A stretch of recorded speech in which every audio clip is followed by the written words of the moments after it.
to everybody who is here on time. You are my people. Nonetheless, we're going to drag our feet for a couple of minutes to give other people a chance to get here, and then we will kick things off. So bear with a couple of minutes.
All right, everybody, it's 2 after. Let's go ahead and get the show started.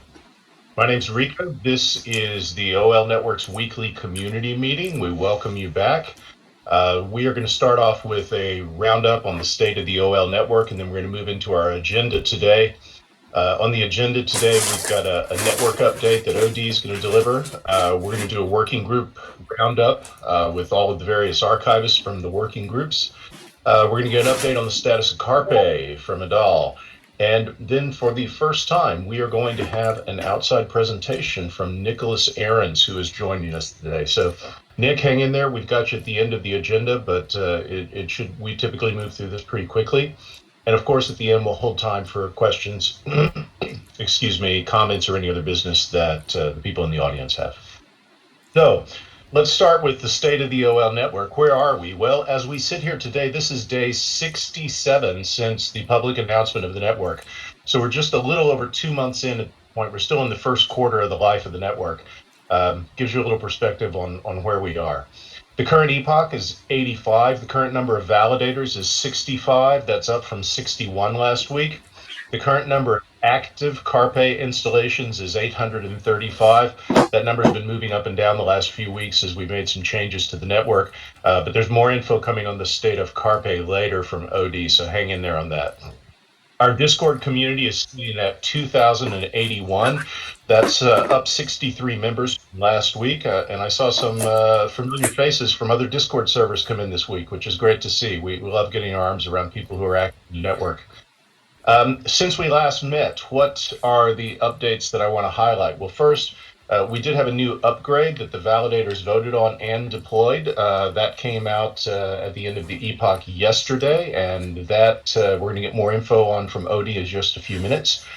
We also had, from an organizational point of view, a landmark, which was the first meeting of the Operations Working Group, which, as the very first order of business, changed the name to the Coordinators Working Group.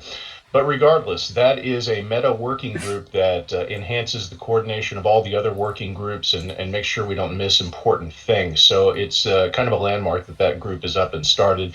it's going to really help bootstrap the organization of the system. Okay, so with that, I want to move into our main agenda for today. And the first person that's on that list is OD. So, OD, do you want to jump in and tell us what has been happening on the technical side of things? Over to you. All right, yeah. Let's go. I'll keep this short and sweet. We've been working on network configurations across all of the validators. So we've been pushing the last couple of weeks, pushing tools and configuration settings so that we can get the network in a more reliable state, so that we could bring Carpe users back on board in mining. I think we are there. So we crossed a couple important tests yesterday. We're mostly trying to, right now, figure out how what's called a full node network. And so these are networks of nodes that serve transactions into the validators, how to keep them synced and how to keep them receiving transactions. And yesterday we got all of the Carpe full nodes back open and serving, and it seems like there weren't any hiccups in any of the validators.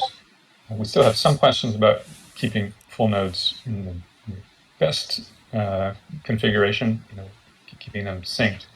But I think that's generally an important threshold we've passed. So I think we're going to be able to invite Carpe users back on fully. I'll give some updates on engineering, what we're doing in terms of making those users whole. If you remember, we had a bug in how we were paying out to the Carpe identity subsidy. So I think there are a number of actions we're going to be able to take to invite Carpe folks back onto the network and resume where the growth that we were seeing in December. The other thing that I will mention is we had an important network upgrade yesterday, and that upgrade it's kind of meta. It was an upgrade to improve future upgrades. So we discovered an issue, as we were running a network, having transactions come in, that the upgrades that we had been doing on the previous experimental network, which we ran for a year, it got gummed up because we'd get transactions sent while we're doing an upgrade. Anyhow, we actually worked with the designer of the Move language and the Move VM from DM and Facebook, who's now at a new company called Miston Labs. So Sam Blackshear helped work with me through making that update, and so that was great to get that engagement and to solve it. And so that went through yesterday with no issues. I'll stop here. That's the network update. I think I'm on the agenda for an Eng update pretty soon. So Yeah, OD, thanks for that. But a real quick question. So with this most recent upgrade, you indicate that we will be able to start opening the network up to new Carpe users. Do we have any ideas on timing for that? So as of my opinion, as of today, is that we can tell Carpe users that they could resume. Carpe come back and just check how they're doing.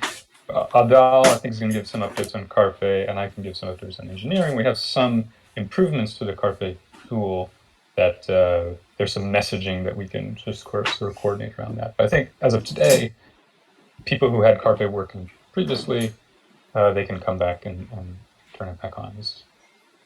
Do we have someplace, and I'm sure we do, it's kind of a straw man question. Do we have someplace a list of IP addresses for Carpe users, and are there preferential addresses, and how do they discover those things? Yeah, that's a good question. I was going to cover that in my Eng update, but we have we made a small change in Carpe now in the next update, which is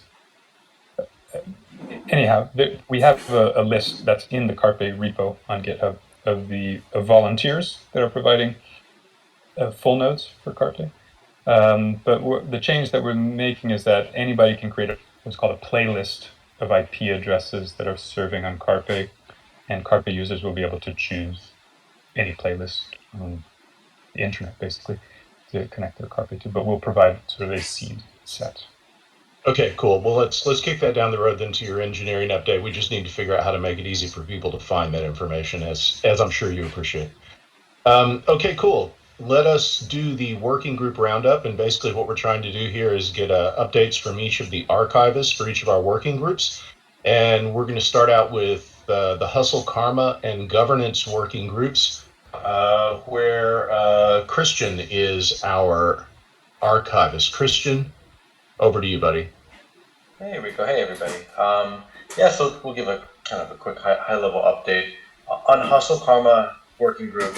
We've been focused on, I guess, an item we discussed recently that the team is looking into is sort of how do we rationalize bounty compensation across groups, and then sort of as a follow up to that, making sure we're conducting surveys after the fact with folks that receive compensation for work they do to make sure that they feel that it's fair and that we're sort of taking into account the views of folks that are doing all the important work for this project. Another item which Wade has been really kind of leading is documenting the end-to-end process on sort of how we track, find sponsors, and then pay out bounties, just to make sure there's a documented process so that as we grow and scale and there's more folks involved in finding bounties and making sure they get paid, that there's a process that folks can follow. So some work that really Wade has led is sort of updating Airtable and adding fields to Airtable, especially as it relates to noting the working group or domain that the bounty is coming from, as well as priority. Next, I'll move on to the governance working group. We have VM, who's continuing this conversation with key stakeholders in the existing governance system, to sort of understand how the system exists today and maybe potential ways that it might grow in the future to include more stakeholders. But that's really sort of in the discovery phase now. That the governance working group has looked into governance tooling, as well as kind of standardizing kind of parliamentary procedures in the interim on voting, and that's sort of being looked at now, and again, really in the discovery phase. A few other items from the governance working group that Rico's really led is kind of defining those sort of reoccurring working group roles and having something that can be socialized out. And we also discussed having a potential Discord channel just to have kind of proposals that affect the wider community, sort of where they would be kind of posted for feedback from the wider community. So I know I kind of went on for a while there, so hopefully I wasn't just ranting. But yeah, with that, I'll pause and hand it back over to you, to Rico, or if there's questions or anything like that. Yeah, Christian, thanks for that. Hey, I know that one of the other matters that came up at the Hustle Karma working group, and forgive me if you mentioned this, I was doing something else as you were talking, was talking about how do we set standard compensation levels so that we've got consistency across various missions. Do you want to talk about that for a sec, or if you already did, tell me to shut up?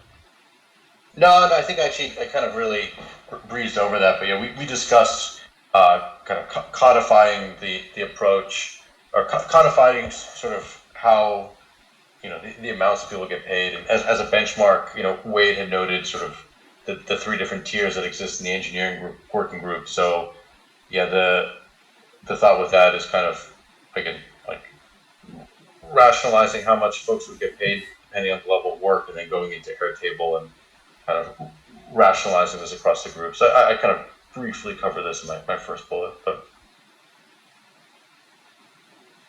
All right, excellent. Thanks for that. We'll take questions for the working group archivists here in just a second. Let's get through all the updates.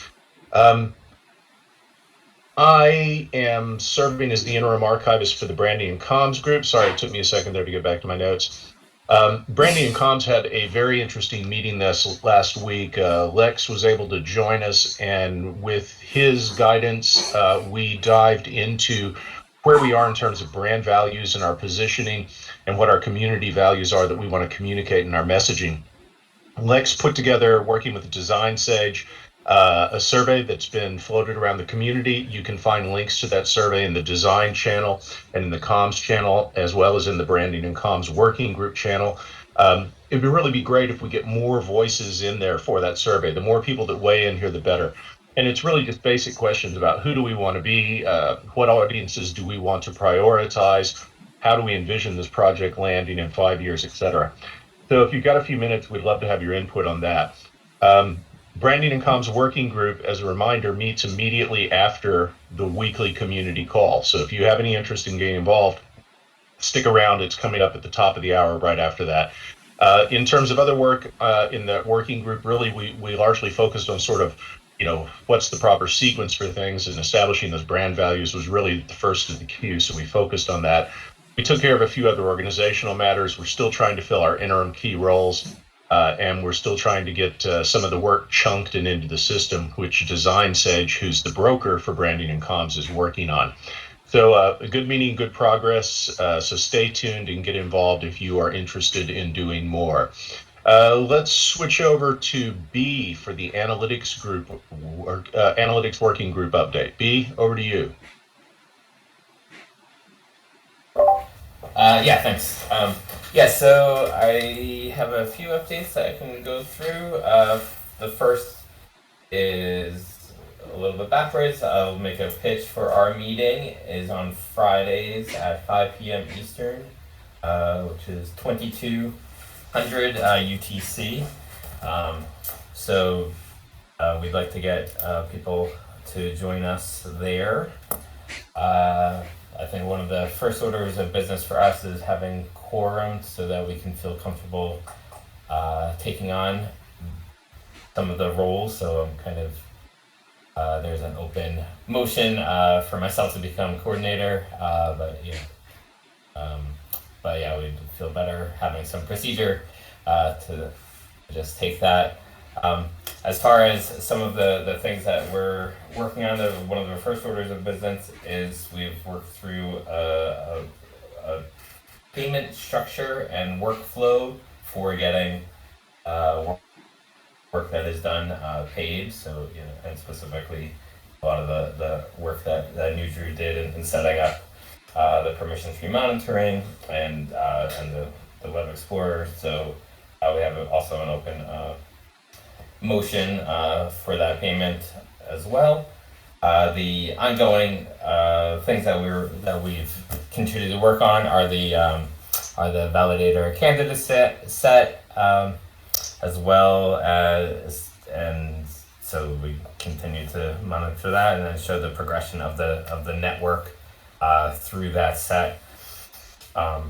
The outstanding things for us to be working on in the future, already mentioned about the underpayment by CarPay users, so we can take on that computation. So we have some people that have volunteered for that. The other things that we are working on is a potential bug in the Autopay calculation.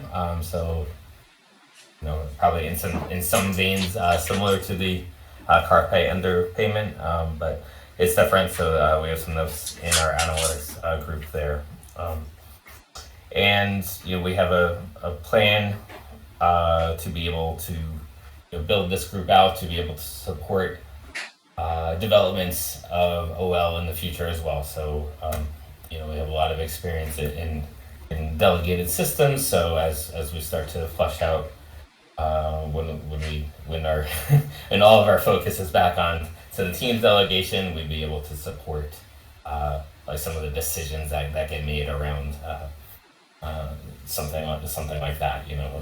Choices about percentages, etc. So those are the updates. So yeah, please Fridays 5 p.m. 2200 UTC. Also, feel free to drop a line if you're interested but can't make those times. We can also accommodate. And that's my update. Thanks, B. Hey, one question that came out of that, you mentioned that there is a possible bug in the Autopay. What is that? What you want to give us some more details on that? Are we talking about underpayments to community wallets? What's the nature of that? Yes. Yeah, that does seem to be the case, and done some research about that. It has to do with kind of a computation, basically taking the core computation is the difference from what your validator's balance was before the reward for the epoch, and using the difference between the new balance and the old balance as the basis of the amount, like that delta, to compute the payments. So what I've been seeing is that, and then so there's basically a loop that loops through the payments through the Autopay. So therefore, after the first, so it basically computes the first Autopay amount and actually executes this transaction, and so that amount is then deducted and given out, but the amount is deducted from that difference. So therefore, the next one through is now incrementally less, because like you're computing on the difference that was subtracted, so that difference is getting smaller. Gotcha. Okay, cool. Let's go ahead and shift over. Thanks for that, B. Let's go ahead and shift over to the engineering working group. And OD, you are in the hot seat for today. All right. Thanks. I'll try and get through this quickly. There's a lot going on in engineering. I'm going to remind everybody what's our strategy in engineering right now. There are 4 things that we're trying to accomplish. So one is network reliability. It's the most important thing. The second topic is contributor efficiency, meaning people spend a lot of time on their OL nodes. People have a limited amount of time they can spend on OL in a given week. If they're spending their entire time on OL nodes instead of productive work, that's not a win for the network. So we need to make operating a node easier. The third point is bringing Carpe users into the security model, as we call it. Right now, Carpe users, they're bootstrapping gas and getting an identity subsidy, but we want them to be a part of the actual security of the network. And this is what we're calling the Teams upgrade. And if you're familiar with proof of stake networks, that's basically delegation. So we have a document on this, and we're just working through. There are many phases related to getting Carpe part of the security model. And we're actually very close to being able to release phase 1 of that. And then the fourth important strategic goal for us is getting a bridge to Ethereum working. There are a number of reasons for that. Cross-chain networks that have cross-chain are the networks that are going to win in the future. So let's talk about what we've done this week. So I've mentioned sort of some of the network upgrade that we went through this week. There's still a phase 2 of that upgrade.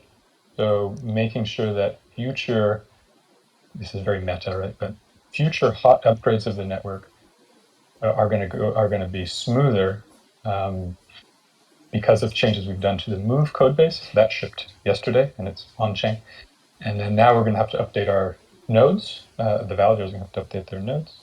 So there's a version 5.0.11 that will be tagged today and socialized today. The next bit of work that we've been doing is related to what we're calling a make whole upgrade. So we've got the bug in Carpe that at the beginning of the network, people noticed it very quickly. The payments were diverging from what were expected. That was detected by a community member, and I think we have a number now that we can use to make Carpe users whole. That's a network upgrade that has to happen on Move. So we're sort of working through the code for that, and then that will be propagated as an upgrade proposal. There's also, as B just pointed out, looks like there's a bug in Autopay. I think that correcting that bug and making the community wallets whole again should be part of this make whole upgrade, as I'm calling it. So that's all planned for the next upgrade. There's an opportunity, and this is not engineering specifically, but the make whole upgrade is an opportunity for us to reach out to Carpe users again, make an appeal to them, and say, hey, the protocol was doing the wrong calculation, come back, and you can claim some reward back for the difference in payment. So that's the make whole upgrade. Adal will give some updates on Carpe, but I'll say just very briefly. We have the ability now for Carpe to auto upgrade. So whenever there's a new Carpe update, the user doesn't have to go back and download a new version. So that's going to be good for us iterating and having agility on the new Carpe features we want to launch. And there's some changes that are coming down about Carpe reliability. So the next big piece for us is, that's part of making Carpe reliable for folks, so that we can make Carpe part of the security model. The Teams is a multi-phase upgrade. So Teams is OL's version of delegation.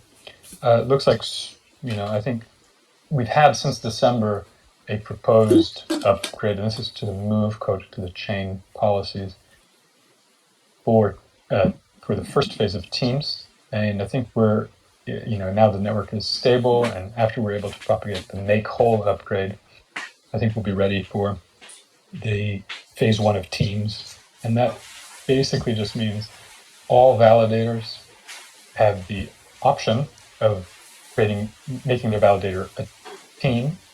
And so you as a validator will be a team captain, and people will be able to join your team. And you can set a split of your rewards to you and to the team. So there would be no other sort of enforcement or policies around that. It's just going to be an optional thing on phase 1.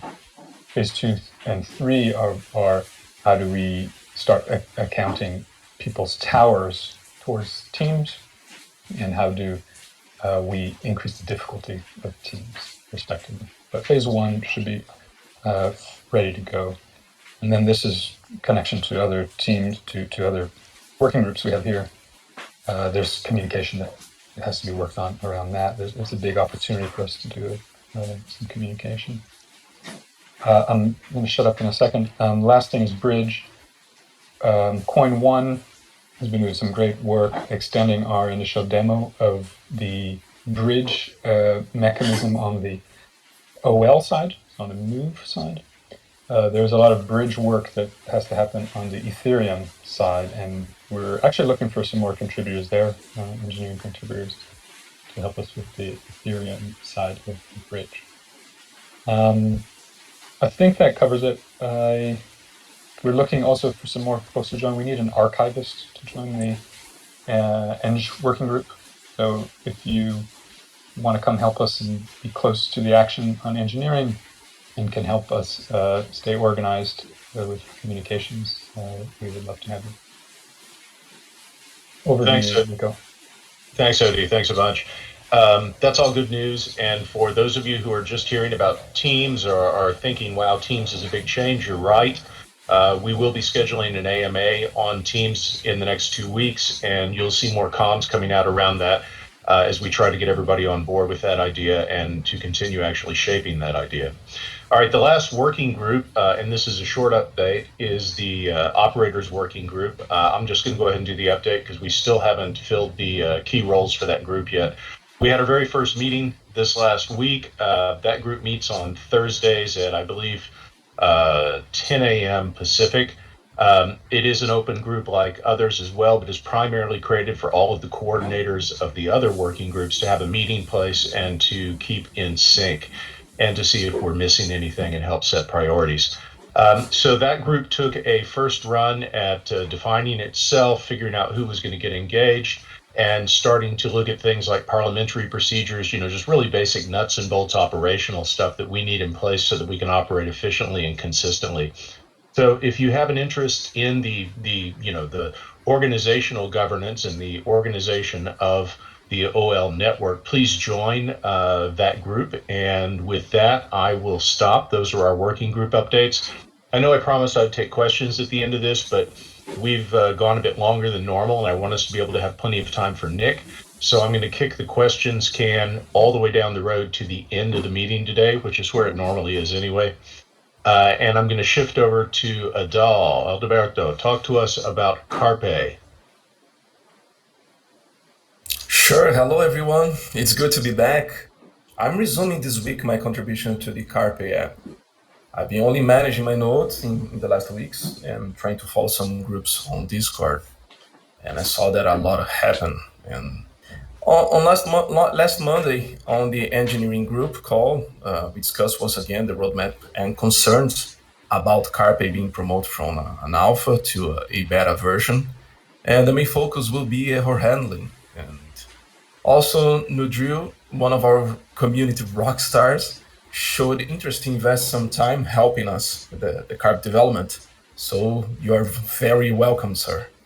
In the last week, we had ping fixing the binaries build workflow for Mac.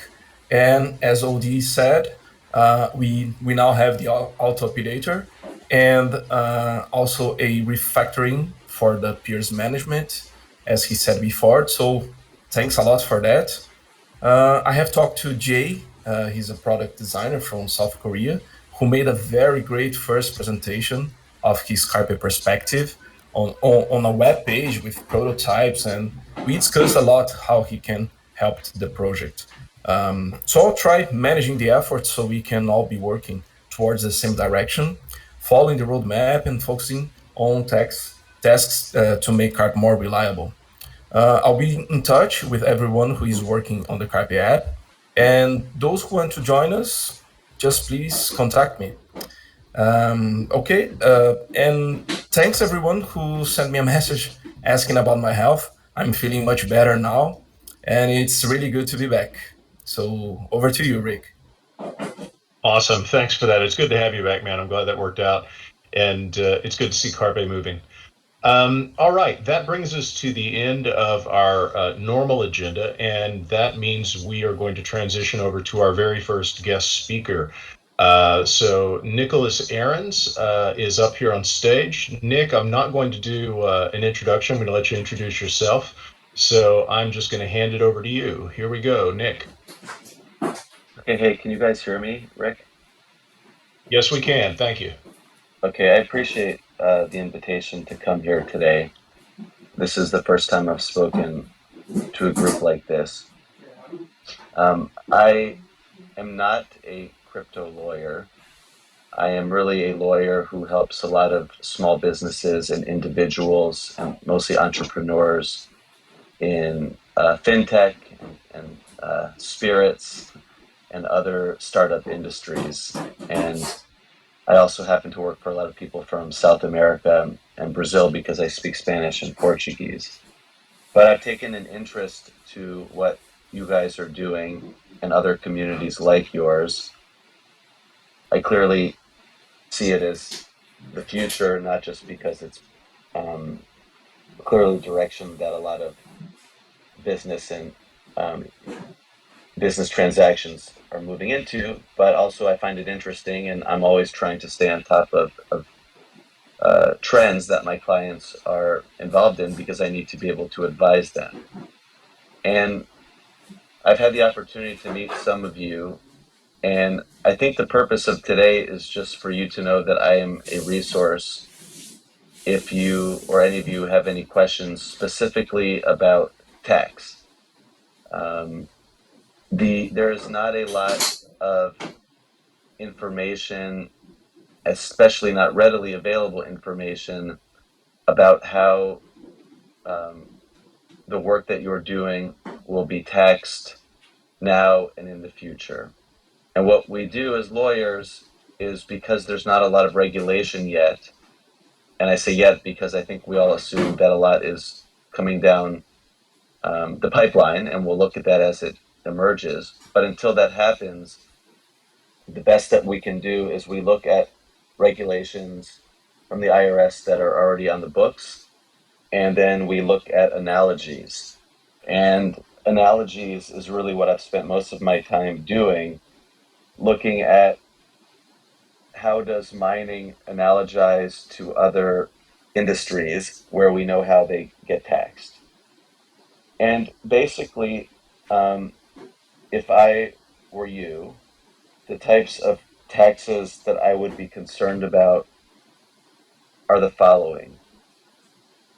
As you're going about the work you're doing and mining, and I think mining is the right term, there is income associated with coins that come into your possession during that process. That is clearly, according to the IRS, a taxable event. Once you have accumulated certain assets or coins or whatever you want to call them, then there's appreciation. And the appreciation is taxable in a equivalent of a sale event, or where you receive consideration for that token or coin or asset. And so the idea when I'm helping people tax plan is to think through, first of all, I'm conservative in my advice. So I believe everyone should make sure that they are following the rules as closely as possible, because you don't want to make a mistake when it comes to this. Nobody likes to pay taxes, of course, but it's the rule and it's the law, and I always advise people to do that as zealously as possible, because the last thing that you want to have happen is an allegation or accusation that you didn't do so properly. Even if that allegation or accusation is not correct and can be, defeated, you've already lost the battle, in my view, if you're in a situation where you're trying to convince someone that you didn't need to pay taxes on something. So I think that until the regulations are more clear, it's important to do your best to follow the rules as closely as possible, because when you do that, you're really, A, you're allowing yourself to sleep better at night, and B, you're setting yourself up for the future. Because my understanding in a lot of these communities is that the real remuneration comes not from actually achieving a token or a coin through mining, but it's future appreciation. And there are a lot of totally legal and appropriate and common strategies that people use in order to reduce their tax exposure. And it's a little bit hard because everyone is different. It depends if you're foreign or a US taxpayer. It depends if you're doing this through an LLC that you set up or on your own. It depends on how you're funding your work. So there is literally no one size fits all for everybody, but there are strategies people have used to deal with this. And I'd be more than happy, I don't know how this works, but you're welcome to make my contact information available. And if people have individual or specific questions, I'd be happy to answer them. If it's the kind of thing I can answer quickly on a phone call or in an email exchange, I'm happy to do that. If it's something that's much more personalized and requires a deeper understanding of your specific situation, I think for your benefit, I would want to be engaged formally so that I can give you legal advice that is tailored to your situation. And as some of you know, I understand that you're at the beginning in some ways of this project, and not everyone is always liquid, and I'm happy to figure out some payment solutions that are workable. My goal is really to learn about this at the same time that you're learning about this, and also tell you what I know about the tax code and how to best follow the rules, and also use the rules so that you can grow your own portfolios in a way that's tax efficient for you long term. I have a question for you about that, actually, if you don't mind. Sure. You said earlier that probably a taxable event if you are mining using proof of work or something similar to that. If you receive tokens in exchange for that, perhaps a substantial number of tokens, that, in your view, is probably reportable. The question is, if it's a token that has no liquidity, no order book, isn't traded, and may even be locked up, do you have any ideas, maybe from precedent, from similar circumstances or structures? Like, how do you report It's income a that great is worth basically nothing?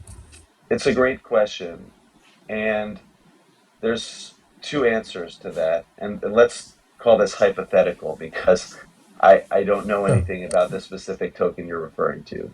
But Yeah, and if we you're not providing anybody with legal advice. This is just off the exactly, cuff. I get it. exactly. I mean, there's two ways you can look at that. The way that I look at that is you use your best faith efforts to inform your accountant of the value of the goods you've received for services. And if the value of the goods you've received for services is essentially zero, then that's the answer. You've received something that at the current value is worth close to nothing. You can't sell it. Nobody will pay you for it. There's no market for it. Um, and then you should pay taxes on that, whether it's $1 or whether it's that minimal amount. I think the exercise is important.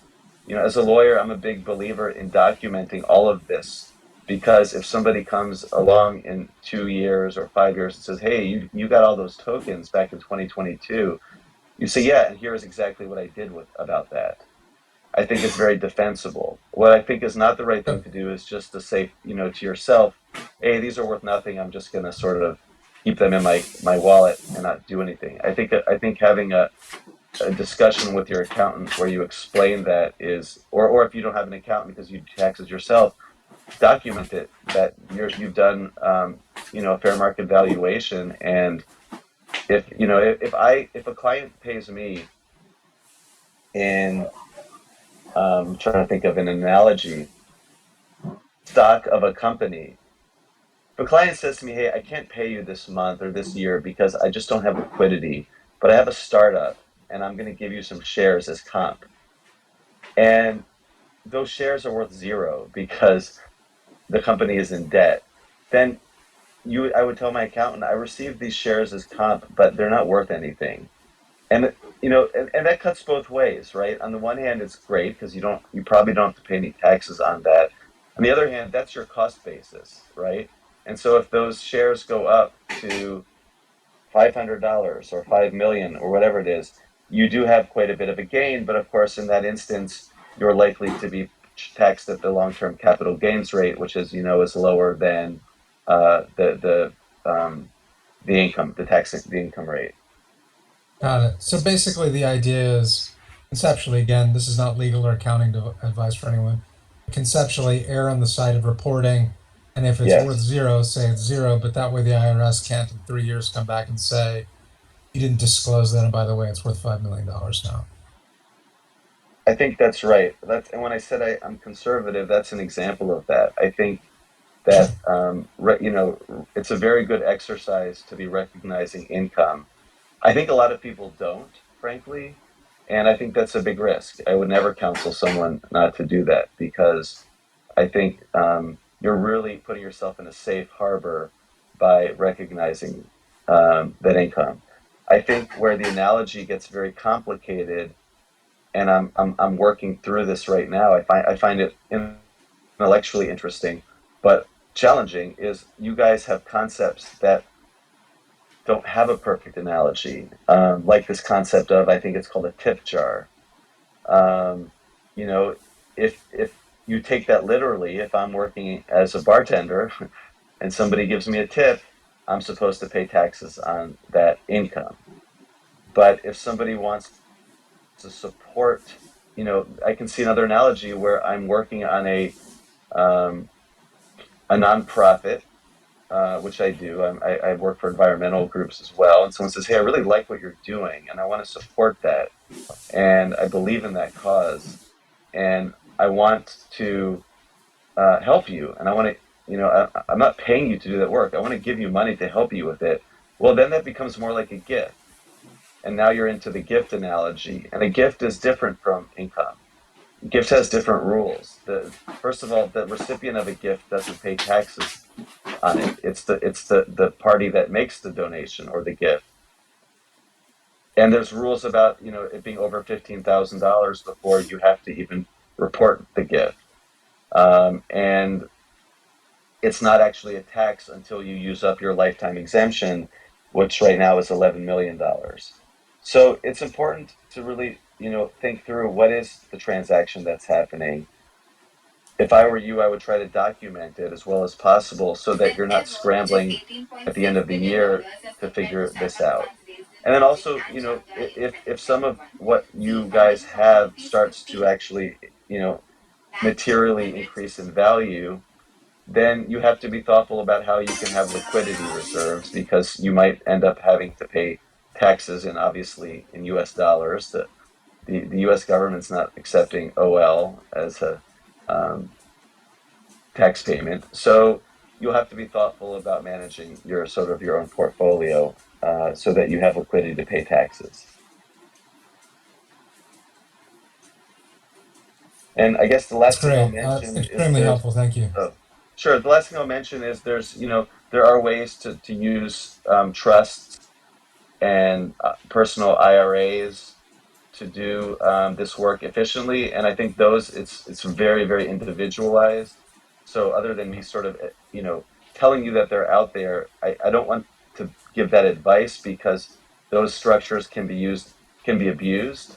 And the last thing I would want anyone to do is think that I'm suggesting a certain type of structure without, you know, really looking carefully at that person's individual situation. But you're welcome to reach out to me if you have any questions. I had a question. Is it working? Yeah, I hear you. Okay. So I guess I just want to describe like a situation that I came across, and then you can comment on it if you like. But I'm curious, like once a sufficiently technical thing is described to someone, how do I go about verifying that the answer they're giving me is like valid, or if it's not valid because like the IRS makes some future regulation that it's like I don't know, like insulating legally speaking. So the question would be like, well, yeah. And let me see if you missed my volume. When you press the mic, the volume gets very. Let's see. So we can hear you. Okay, so say you have like a coin that's staked, and you go in like a website UI, and like visually you see the rewards are ticking up at like every second. Say, based on my understanding of how blockchains work, it's not actually possible. Like from like what is recorded publicly for it to be literally every every half second or something like this. So it's like, how would it's like, what do I do about that? It's like, do I go in and like investigate like my yeah. So that's like an example question, and then like how do you go about making sure someone understands like the kind of question you're answering, like you're asking? Thank you. Sure. A couple of things, because I don't know how familiar all of you guys are with working with lawyers and tax lawyers. One of the benefits of discussing this with a tax lawyer is that that's a privileged conversation. I would lose my license if I divulged an attorney-client privileged document or information to a third party. I can't do it, and no lawyer can do it. And if they do, they have a big problem. Accountants don't share the same privilege. So that doesn't mean you can't ask accountants a lot of questions. And it's not that I'm suggesting you share anything inappropriate with lawyers. It's just that the idea of the privilege is that you have a space where you can have a free-flowing discussion and not be afraid to pose ideas and suggestions, so you can have that comfort. I know that's not what you asked me, but I just wanted to mention that because I think it's very relevant. Number two, I think you have I didn't fully understand the question, but I think the question is, how can you make sure that the information that you're getting is trustworthy and verified and correct? And I think that has a lot to do with what is taxable in this world and what sort of valuation to ascribe to it. I think in the latter, you have to use good faith, right? If you exercise good faith and you rely on someone from a community who's knowledgeable about that coin or token or valuation, and you're using reasonable due diligence to analyze that, you're in a very good situation because you're not intentionally getting bad information, and you're not intentionally relying on false information. You're using good faith. There is a rule in accounting that you can't blame your accountant, for instance, for failure to file your taxes or failure to properly. Now, you could sue that accountant for malpractice and probably prevail, but you can't blame the accountant. The IRS will come after you, not your accountant.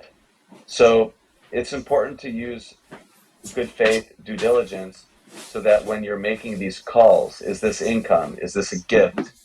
Is this appreciated asset that I'm selling? Should I report this or not? I think the good thing to do is, use the best faith efforts to follow the rules as closely as possible. I'm guessing most of you guys are young and you have a lot of life ahead of you. And my best recommendation is do your best to follow the rules as closely as possible, because it will open up doors for your continued success, and you won't have to spend time dealing with a small mistake you made because you thought it would, save a few bucks. Okay, we're down to Hello, the last everyone. 10 minutes or so. Yeah, Alter, you had a question, jump in. Yeah, sorry. I'm going to talk about nothing related to legal or finance or anything. Just, I understand that one of the strategy we implemented is to create a bridge to Ethereum. So I think it's very interesting to do because this is the most dynamic blockchain and ecosystem. What I wanted to understand is exactly why are we planning to do with that bridge? What is the goal that is behind this new target? Oh yeah, hey Alter, I'm gonna ask you to hang on just a sec with that, and I would hand that over to Odie. But let's wrap with Nicholas first before we transition over to that. Okay, so bear with me, man. Nicholas, Okay. I have a real quick question for you. Thanks, by the way, for all of that. Sure, we've got validators who are earning tokens at this point in time, but we also have another larger group of people who are doing work in the community and who are receiving tokens as payment for that work. How should those people be thinking about those tokens and reporting those tokens as income? And obviously, there's not going to be a 1099 coming out of OL.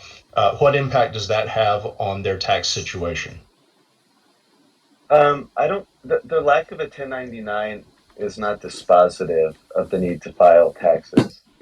I think that if people are receiving, the equivalent of income for services they're providing, then they need to figure out if they're doing that through a business or in their own name. I'm always a fan of using LLCs if possible, because it gives you insulation from liability. That's the whole point of a limited liability company. And then I think, each person has to look at their individual situation and characterize as correctly as possible what the nature of the remuneration is. And in that example, it sounds like it's income. And so they should report that to their accountant. And if it's, very low fair market value, what they're receiving, then their taxes should be quite minimal. But I still think it's important to report. I think that's a good thing to do. Okay, excellent. And then one final question, and if you can give us a short answer on this, please do, so we can get time for Alter's question as Sure. well. That question is, considering where OL is right now, that there's no price discovery, that essentially these tokens are, if you will, monopoly money, are there any opportunities you see that are unique to us due to that transient position that we're in at the moment? Yeah, it's a great question. The short answer, without giving any tax advice, which I'm not giving, is you have an asset that, if I understand correctly, is worth very little right now and has the capacity to appreciate dramatically. If that's the case, you obviously want appreciation, if possible, to take place. You might want some in your own name, because you might want that liquidity to spend and support yourself during your lifetime. But if it's enough, you might want some to grow in an irrevocable trust, because that's outside of your estate. Each person right now has approximately $11 million lifetime gift and estate tax exemption. That number could go down, it could disappear, or it could increase. We don't know. But if the numbers are high enough, then you would want appreciation to happen outside of your estate if possible. And then there also might be ways to do that in a retirement fund as well, which, like I said, is really on a case-by-case basis. All right, cool. Well, that sounds like people need to start investigating this rather quickly, because that opportunity may very well evaporate. Okay, Nick, thank you very much for your time. Really appreciate you showing up, talking with us. And everybody that's in the audience, if you want to reach out to Nick, you see his handle, just drop him a DM with a friend request, and I'm sure he'll respond to you. Take it easy, Nick. Bye. Thank you. OD, did you catch Alter's question about the bridge and our intentions for that work? Yeah, sure. I mean, I think there's a bigger, conversation here to have about what blockchains are going to do in 5-10 years. I think a lot of people are familiar with the Cosmos ecosystem and the Cosmos thinking, and I think the bigger picture is that connected blockchains are valuable, and so we need to have a good story around that generally. In terms of like short-term opportunities with a bridge to Ethereum, there are some relatively straightforward cases, which is we can get assets that are created on OL. You can think of you might want to do types of transactions on OL that you later want to register on ETH. So I think that's generally thought of as L2 or rollups. I personally don't find distinction between L1 and L2 very useful. So there are those kinds of L2 kind of cases. There's the other case, which is bringing assets from ETH into OL to use it to collateralize DeFi type use cases on OL. So suppose that there was a stable coin in OL and you wanted it to be collateralized with different assets. That is like ETH. You could wrap ETH on the OL side. And then finally, there are cases where you would want to have the OL coin itself wrapped and on the ETH chain. And that's interesting because you could have a wrapped OL gas coin that can be used in different applications, including exchanges, decentralized exchanges and such. So it's something that could, that we could imagine happening in the short term. Okay, but it means that if we have wrapped OL gas that is on Ethereum, that means it could be in some exchanges such as Uniswap, for instance. And so it could become a way to evaluate the OL gas, right? That is definitely a possibility. Okay. Okay, thank you. And when just a quick question, sorry. When you were saying there is a stable coin on the OL network, it's something that is natively done. I mean, it's in the pod right now, or is it something that you plan? No, I'm speaking very theoretically. There isn't. Okay. I know there are people that are interested in thinking and developing this idea, but it's not part of the core protocol. Okay, great. Thank you very much. Yeah. Sounds like there's a project they're waiting for somebody to lead, Alter. Hint, hint, hint. All right, that is everything we have on the agenda today, and we are at the top of the hour, which means we are done for the day. Join us again next week, same time, for our weekly community meeting. And if you've got matters that you want to have addressed and discussed, bring your questions. We'll get you up on stage to share those. And as we stated earlier, we are still, there's plenty of work to be done and not nearly enough workers. So, get involved with working groups, check out Hustle Karma, take on some missions. There are coins to be earned out there, and we are happy to pay them for good work. All right, everybody. Thank you very much. Have a great day. I'll see you next week. Bye-bye.